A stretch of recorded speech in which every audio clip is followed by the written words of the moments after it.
சங்கீதம் 9:18 கூறப்பட்டிருக்கிறது, எளியவன் என்றென்றைக்கும் மறைக்கப்படுவதில்லை, சிறுமப்பட்டவர்களுடைய நம்பிக்கை ஒருபோதும் கெட்டுப் போவதில்லை என்று கர்த்தர் சொல்லுகிறார். பிரியமானவர்களே, நீங்கள் இந்த துக்கத்தோடு வாழ்க்கையோடு நீங்கள் கடந்த கால நினைவுகளோடு வாழ்ந்து துக்கப்பட்டு வேதனைப்பட்டு சிரமப்பட்டு இருக்கிறீர்களா? நீங்கள் வாழ்க்கையில் மட்டும் கலங்காதீங்க, கர்த்தர் இருக்கிறார். ஏன்னு சொல்லவா, என் வாழ்க்கையிலும் கூட சிறுமைப்பட்டு நொறுக்கப்பட்டு அவமானப்படுத்தப்பட்டு சிதைக்கப்பட்ட வாழ்விலே இருந்தேன். கர்த்தர் என்னை உயர்த்தினார். ஆம், கிறிஸ்துவுக்குள் அன்பானவர்களே, கர்த்தரால் யாரையும் உயர்த்த முடியும், எவரையும் மேன்மையாக்க முடியும்.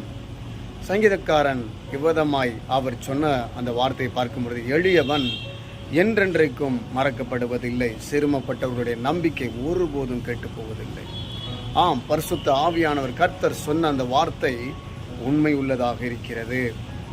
ஏனால் வேதத்தை விசுவாசிக்கிற ஒவ்வொருவரும் நீங்கள் பாக்கியவான்கள். நீங்கள் இன்றைக்கு இருக்கிற சூழ்நிலையை பற்றி யோசிச்சுக்கிட்டு இருக்கிறீங்க, ஆனால் கர்த்தர் உங்களை உயர்த்துகிற சிந்தையோடு இருக்கிறார். ஆம் பிரியமானவர்களே, நீங்கள் அழுகையும் புலம்பலோடு இருக்காதீர்கள். இதோ கவலை கண்ணீர்கள் குடும்பத்தை குறித்து, நான் என் பிள்ளைகளை குறித்து, என் பிள்ளைகளுடைய படிப்பை குறித்து, என் பிள்ளைகளுடைய தேவைகளை குறித்து, என் வருமானத்தை குறித்து, நான் என்ன செய்ய போகிறேன், என் குடும்பம் எப்படி இருக்க போகிறது, என் வாழ்க்கை இப்படியே கடந்து விடுமா, கசப்பாலை நிறைந்துவிடுமா என்று சொல்லி நீங்கள் அழுது கொண்டிருக்கிறீர்களா? அழாதீர்கள். சிலுவையிலே வெற்றி சிறந்த கர்த்தர் சொன்னார் அதற்கு முன்பதாக, எனக்காக அழாதீர்கள் என்று சொன்னார்.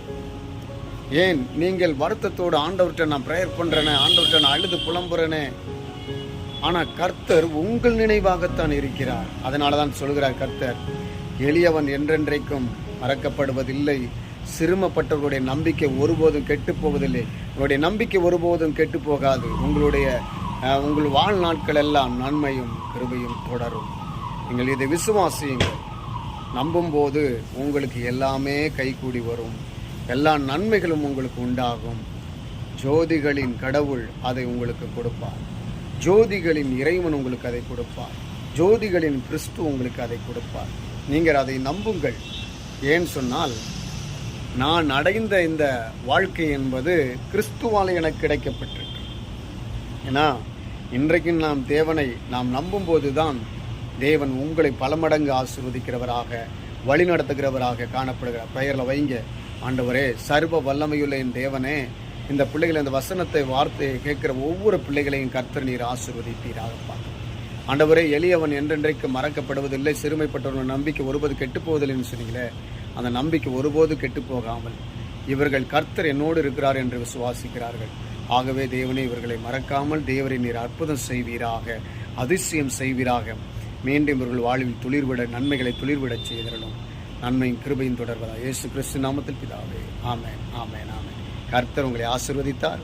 கர்த்தர் உங்களுக்கு பல மடங்கு நன்மைகளை தருகிறார். ஆமென், ஆமென்.